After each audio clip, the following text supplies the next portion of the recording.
friends, I am Poonam from ML Campus and I welcome to all of you guys.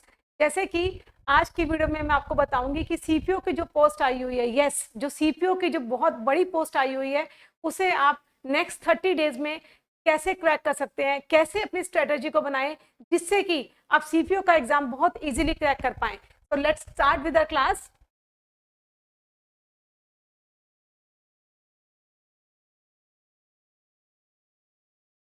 देखिए, सबसे पहले exam को हम कैसे पढ़ें, कौन कौन से सब्जेक्ट्स को कितना टारगेट करें, उससे पहले हम ये समझेंगे कि सीपीओ एक्चुअल में जो पोस्ट है वो क्या है, वो अपने आप में पोस्ट का क्या मीनिंग है. राइट,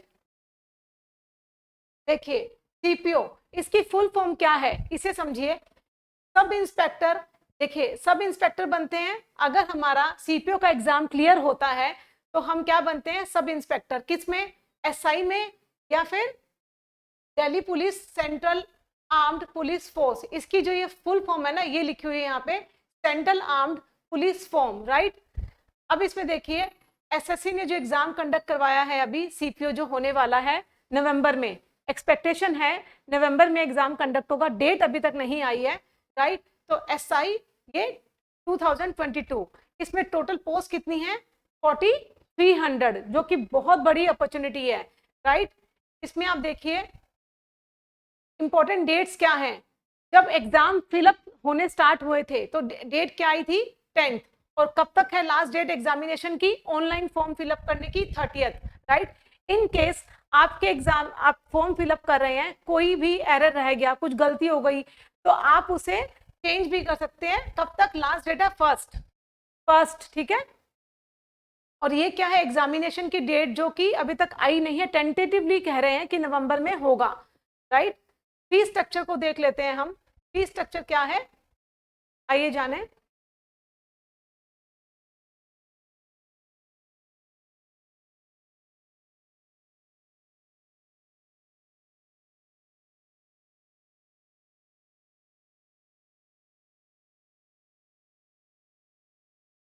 देखिए इसका फी स्ट्रक्चर क्या है.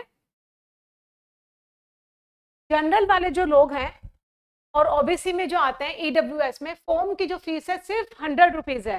राइट, और जो एसटी और एससी में आते हैं उनके लिए कोई फीस नहीं है. ऑल कैटेगरी फीमेल्स के लिए कोई भी फी नहीं है. और पेइंग मोड जो है वो डेबिट कार्ड, क्रेडिट कार्ड के थ्रू, नेट बैंकिंग के थ्रू, राइट, ये सब चीजों के थ्रू आप पे कर सकते हैं. एज लिमिटेशन क्या है, 20 ईयर्स से लेके 25 ईयर्स तक. और ये वेरी करता है कि आप कौन सी कैटेगरी से बिलोंग करते हैं, क्योंकि अगर आप एसटी और एससी से हैं तो आपको अप टू 3 to 5 ईयर्स के बीच में भी रिलैक्सेशन मिलेगा. राइट, और इसमें क्या है, देखिए नेक्स्ट स्लाइड पे हम आते हैं.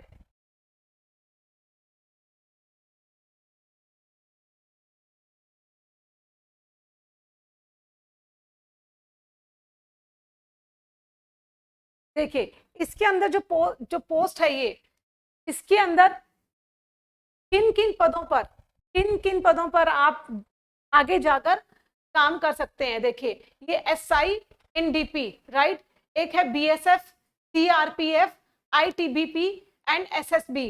राइट, इसमें आप देखिए मोस्टली आपका क्या होता है, बॉर्डर पर जब आप इंस्पेक्टर बनते हैं तो आपको बॉर्डर पर जाने का इसमें मौका मिलता है. राइट, ये सेंट्रल, ये इंडस्ट्री से रिलेटेड है. राइट, ये तिब्बतन बॉर्डर से रिलेटेड है. अब इसे समझिए, अब इसे हम समझेंगे. What is SSC CPO staff. देखिए इसकी फुल फॉर्म क्या है, staff selection commission, central police organisation, कर्मचारी चयन आयोग, केंद्रीय पुलिस संगठन. राइट, इसकी पोस्ट को अगर हम समझें, अगर हम इसकी पोस्ट को समझें, देखिए इसकी पोस्ट कौन कौन सी हैं, Delhi police CAPF, right, CAPF. अब इसके अंदर और भी बहुत सारी पोस्ट हैं, इसे समझिए. आपको जैसे मैंने ऊपर बताया था स्लाइड में, ये सब हमारी पोस्ट होंगी इसमें. राइट, सब इंस्पेक्टर इन दिल्ली पुलिस कहां पर है, ये बीएसएफ में, सीआरपीएफ में, राइट, सीआईएसएफ में, आईटीबीपी में. सब इंस्पेक्टर इन एसएसबी, और एक ये लास्ट पोस्ट है असिस्टेंट सब इंस्पेक्टर इन CISF, राइट। तो गाइज बहुत अच्छा चांस है ये, ठीक है, जो कि नवंबर में एक्सपेक्टेशन है कि स्टार्ट हो जाएगा। अब मैं आपको आज बताऊंगी कि इस एग्जाम को क्रैक करने के लिए बेस्ट स्ट्रेटेजी 30 डेज में, जी यस 30 डेज में आप अपना बेस्ट कैसे दे सकते हैं, तो उस पर हम डिस्कशन करते हैं। देखिए आप इस चीज को समझिए, अगर हम 30 डेज की यहाँ पे स्ट्रेटेजी बनाते हैं, राइट, तो इसे आप ऐसे करिए, आपके टोटल 4 सब्जेक्ट्स हैं इसमें, राइट, जो आपको कवर अप करने हैं। इसमें अगर मैं लूं इंग्लिश, राइट, फिर आपका आ गया मैथ्स, फिर आपका आ गया रीजनिंग, एक आपका आ गया GS, राइट। ये 4 सब्जेक्ट्स हैं जो आपको कवर अप करने हैं नेक्स्ट 30 डेज में। आपके पास में अभी लगभग अगर आप मान के चले 90 डेज का आपके पास में, नो 70 डेज का आपके पास में टाइम है, 70 to 75 डेज का, राइट। बट मैं आपको ये कह रही हूँ कि 30 डेज में अगर आप इन चारों सब्जेक्ट्स को, English, maths, reasoning and GS को कवर करेंगे तो 99% चांसेस हैं कि आप इस तो इतनी अच्छी पोस्ट आई से आप क्लियर कर जाएंगे। कैसे इसे समझते हैं,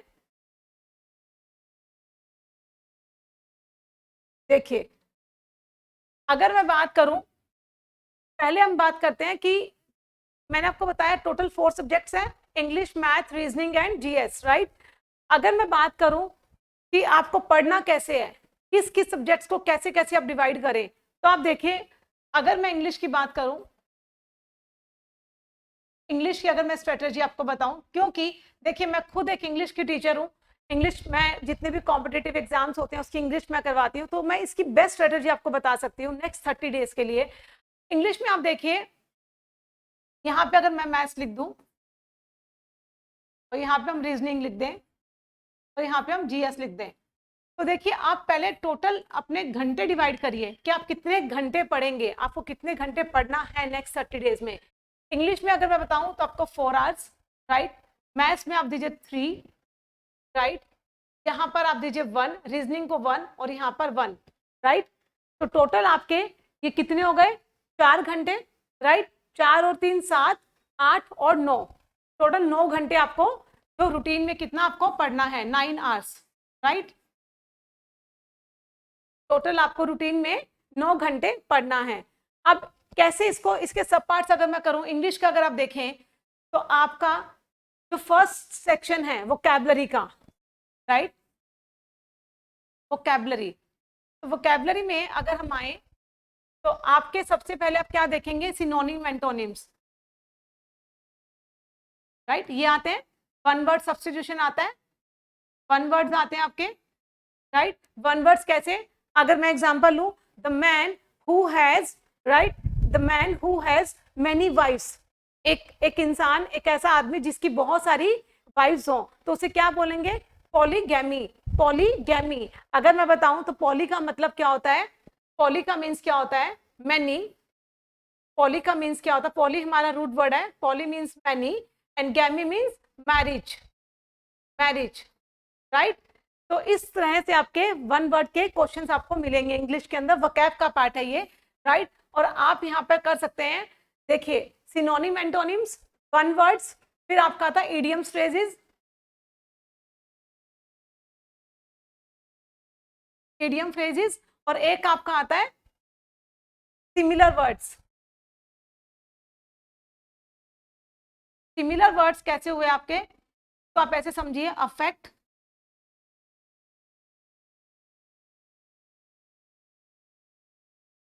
अफेक्ट, देखिए अफेक्ट, अफेक्ट, राइट। तो ये हमारा वोकैब का पार्ट हुआ, राइट। अगर इसके बाद मैं बात करूं, इसके बाद अगर मैं बात करूं बाकी पार्ट की, इंग्लिश की, ग्रामर की, अब हम ग्रामर पे अगर आ जाएं,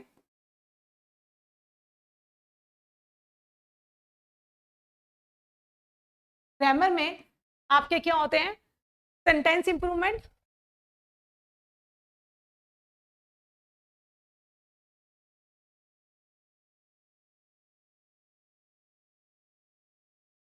सेंटेंस इंप्रूवमेंट आपका सेक्शन आता है, एक आपका आता है एरर डिटेक्शन,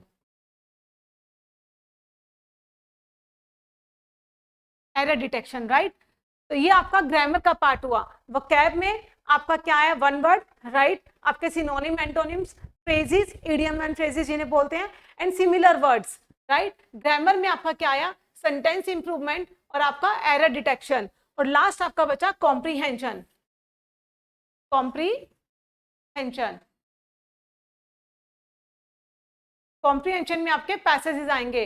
तो इसके अंदर आपके क्लोज टेस्ट आ गए, पैराजम्बल्स आ गए, आपके इसमें अनसीन पैसेज आ गए, ये सब ये जो पूरा आपका ये जो है इंग्लिश का सिलेबस है। अब आप क्या करेंगे इंग्लिश को, अगर मैं आपको बताऊं आप क्या करेंगे, देखिए 1 घंटा आप वोकैब को दीजिए, ठीक है, 1 घंटा आप ग्रामर को दीजिए, और 1 घंटा आप कॉम्प्रीहेंशन को दीजिए, और लास्ट में जो आपका 1 घंटा बचेगा ना, आप उसमें मॉक टेस्ट लगाइए, राइट। तो ये आपकी इंग्लिश की स्ट्रेटेजी। आप कैसे करेंगे, देखिए इंग्लिश का एक बहुत बड़ा पार्ट आपका क्या है, वोकैब का है, एक आपका ग्रामर का है, और एक आपका कॉम्प्रीहेंशन है। तो आप क्या करेंगे, वोकैब को आप रोज 1 घंटा दीजिए। मॉर्निंग में उठते ही आप क्या करेंगे, वोकैब को, अगर मैं आपको ट्रिक बताऊं, वोकैब को लर्न करने का सबसे अच्छा तरीका यही है कि आप आज से ही रोज के 20 जो वर्ड्स हैं उन्हें लर्न करना स्टार्ट करिए। कैसे लर्न करेंगे, कैसे इन वर्ड्स को समझेंगे कि कहाँ से हम लर्न करें। तो देखिए लास्ट ईयर के जो लास्ट 10 ईयर्स के जो पेपर्स आए हैं, 60%, यस 60% जो वोकैब है लास्ट 10 ईयर्स के अगर पेपर कर लेंगे ना, उनमें से आपकी कवर अप हो जाएगी। एंड रेस्ट आप क्या कर सकते हैं, जो न्यूज़पेपर है, द हिंदू के जो न्यूज़पेपर आते हैं, अदर न्यूज़पेपर्स आते हैं, उनके आप आर्टिकल्स पढ़िए, फ्रंट पेज पे जो हेडलाइंस आई हुई हैं उन्हें देखिए। तो इस टाइप के वर्ड्स भी रिपीट होते हैं, राइट। जो करंट में वर्ड्स चल रहे हैं उनसे आप अवेयर रहिए। तो वो आपके वोकैब का पार्ट हुआ। 1 घंटा आप वोकैब रोज लर्न करिए, रोज के 20 से 25 शब्दों को लर्न करने की कोशिश करिए। नेक्स्ट डे जब आप उठें तो जो आपने पहले दिन जो वोकैब लर्न की है, जो वर्ड्स बनाए हैं, उन पे आप कोशिश करिए एक सेंटेंस फ्रेम कर दें सब पर, जिससे कि आपके वो जो वर्ड्स हैं आपने जो लर्न किए हैं वो आपके एकदम पक्के हो जाएंगे, आप उन्हें नहीं भूलेंगे। और अगले दिन फिर आप 20 शब्दों को फिर से लर्न करिए, राइट। तो 2 दिन में आपके 40 से 45 आपके वर्ड्स लर्न हो जाएंगे आपको। इस तरह से आप जब 1 महीने तक करेंगे, 1.5 महीने तक आपका ये प्रोसेस रहेगा, तो आपकी वोकैब बहुत ज्यादा इंप्रूव हो जाएगी, राइट। और ग्रामर को करने के लिए बहुत अच्छी बुक है मार्केट में, प्लिन टू पैरामाउंट, जो नीतू सिंह मैम ने लिखी है, राइट, वो आप कर सकते हैं। और कॉम्प्रीहेंशन का पार्ट भी आप उसी बुक से कर सकते हैं। मॉक टेस्ट आप टेक्स्ट बुक जो आती है वहां से आप मॉक टेस्ट को बाय कर सकते हैं। तो ये आपका इंग्लिश का पार्ट हुआ, राइट। इस तरह से आप मैथ्स को, राइट, अगर मैं बोलूं आपने जैसे मान लो इंग्लिश को 4 घंटे दिए, तो मैथ्स को भी बराबर उतना ही टाइम दीजिए और जीएस को भी टाइम दीजिए। तो आप कंटिन्यूस 9 से 10 घंटे अगर पढ़ेंगे ना अगले 1 महीने तक, आई प्रॉमिस यू, अगर आपके बेसिक्स क्लियर हैं, अगर आपके बेसिक्स क्लियर है, तो आपका सीपीओ का एग्जाम एकदम क्लियर हो जाएगा। क्योंकि सीपीओ का पेपर बहुत ज्यादा टफ नहीं आता, बहुत ज्यादा टफ नहीं आता है। अब मैं आपको बताऊं बहुत अच्छी चीज कि एग्जाम में तो चलो ठीक है, आपने देखा कि आप इतने घंटे स्टडी करेंगे, इंग्लिश का पार्ट आपने डिवाइड किया कि मुझे इतने घंटे पढ़ना, मैथ को इतने घंटे पढ़ना, रीजनिंग को, जीएस को ऐसे ऐसे टाइम देना है। लेकिन इन सबसे ज्यादा इंपॉर्टेंट बात क्या है कि आप किसी भी एग्जाम को करने के लिए क्या कर सकते हैं, 3 चीजें किसी भी एग्जाम को करने के लिए बहुत जरूरी होती हैं, राइट। वो 3 चीजें क्या हैं आप समझिए। किसी भी एग्जाम को करने के लिए कंसिस्टेंसी, नंबर 1 कंसिस्टेंसी,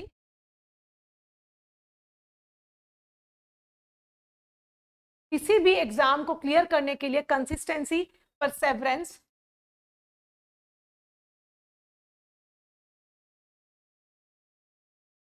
राइट, ये चीजें बहुत जरूरी हैं। कंसिस्टेंसी मतलब लगातार, परसेवरेंस मतलब आपकी दृढ़ निश्चितता, मतलब आप अपने आप को, जैसे मान लो आप किसी पोस्ट पे खुद को देखना चाहते हो, तो उस पोस्ट के लिए ना उससे रिगार्डिंग आप पिक्चर अपनी वॉल पे लगा लो, अपनी स्टडी टेबल के आगे लगा लो कि नेक्स्ट मंथ में, नेक्स्ट कुछ महीनों में मैं अपने आप को ऐसा देखना चाहती हूँ। तो उससे क्या होगा कि आपकी जो दृढ़ निश्चितता है ना, वो आपको खुद को अंदर से आएगी, राइट। और बिल्कुल कंसिस्टेंट रहिए। ये नहीं है कि पहले दिन आपने 9-10 घंटे पढ़ाई की और फिर अगले 3-4 दिन तक बहुत आराम किया कि यार बहुत ज्यादा पढ़ लिया, ऐसे नहीं। मतलब कंसिस्टेंसी मतलब अगर आपने डिसाइड किया कि मुझे 9 से 10 घंटे पढ़ने हैं, तो ये कंसिस्टेंट होना चाहिए। फर्स्ट डे भी वही, सेकंड डे भी वही, थर्ड फोर्थ फिफ्थ, ये लगातार होना चाहिए। ये नहीं है कि बीच में ब्रेक आ जाए, ये चीज नहीं करनी, राइट। सेकंड आपका क्या है, आपने कंसिस्टेंसी रखी, आपने परसेवरेंस रखा। सेकंड आप क्या करेंगे, अपने एग्जाम के लिए स्ट्रेटेजी बनाइए। क्या बनाइए, स्ट्रेटेजी। क्यों, ये बहुत इंपॉर्टेंट है। हार्ड वर्क देखिए एक गधा भी करता है, राइट। क्या गधा कभी घोड़ा बन सकता है? आई एम सॉरी ये वर्ड यूज करने के लिए, लेकिन आप इस चीज को समझिए कि स्मार्ट स्टडी भी बहुत जरूरी है। स्मार्ट स्टडी के लिए आपको एक स्ट्रेटेजी बनानी पड़ेगी, एंड उस स्ट्रेटेजी को बनाने के लिए यू नीड अ गाइडेंस। अगर मैं इसको गाइडेंस के साथ जोड़ दूं, गाइडेंस के साथ जोड़ दूं तो ये बेस्ट हो जाएगा। कैसे, कुछ बच्चे जो होते हैं ना वो स्ट्रेटेजी बनाने में इतने अच्छे नहीं होते, राइट। किसी किसी का दिमाग जो होता है ना क्रिएटिव माइंड की तरफ ज्यादा चलता है। तो अगर वो स्ट्रेटेजी बनाने में ज्यादा अच्छे नहीं हैं तो वो गाइडेंस ले, ठीक है, अच्छे लोगों से गाइडेंस ले, अच्छे गुरु का चयन करें, गाइडेंस ले। तो उससे क्या होगा, उस मतलब उसको स्ट्रेटेजी बनानी आएगी कि मैं कहाँ पे सही हूँ, कहाँ पे मैं गलत हूँ, कहाँ मेरे वीक पॉइंट्स हैं, कहाँ मेरे पॉजिटिव पॉइंट्स हैं। तो इस तरह से अपनी स्ट्रेटेजी बनाइए कि मेरा एग्जाम क्लियर हो जाए। और थर्ड पॉइंट आपका सबसे इंपॉर्टेंट आता है कॉन्फिडेंस। Confidence, right. कॉन्फिडेंस देखिए ज्यादा ओवर कॉन्फिडेंस भी नहीं होना है, ठीक है। ये दिमाग में रखिए कि जिस जमीन पर हम खड़े हैं ना वो जमीन भी हमारी नहीं है, राइट। और अंडर कॉन्फिडेंस भी नहीं बनना कि हम आता हुआ भी एग्जाम में गलत कराएं। तो बैलेंस बना के रखिए खुद को। तो गाइज आई होप आपको आज की वीडियो ठीक लगी होगी, मजा आया होगा। और इस एग्जाम से रिलेटेड यस एक बहुत बड़ी अनाउंसमेंट मैं कर रही हूँ।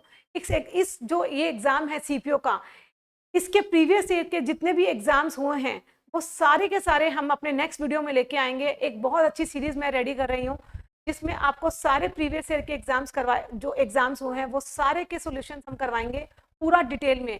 तो जिन बच्चों को भी प्रीवियस ईयर के क्वेश्चंस पेपर को सॉल्व करना है, समझना चाहते हैं कि कैसे पेपर्स आए हैं, उन्हें अंडरस्टैंड करना बहुत जरूरी है कि कौन से सेक्शन से कैसे क्वेश्चंस आए हैं, राइट। तो इन सबको करने के लिए आप आज ही चैनल को लाइक एंड सब्सक्राइब करिए। आई होप गाइज आपने एंजॉय किया होगा। Thank you so much, take care, bye bye.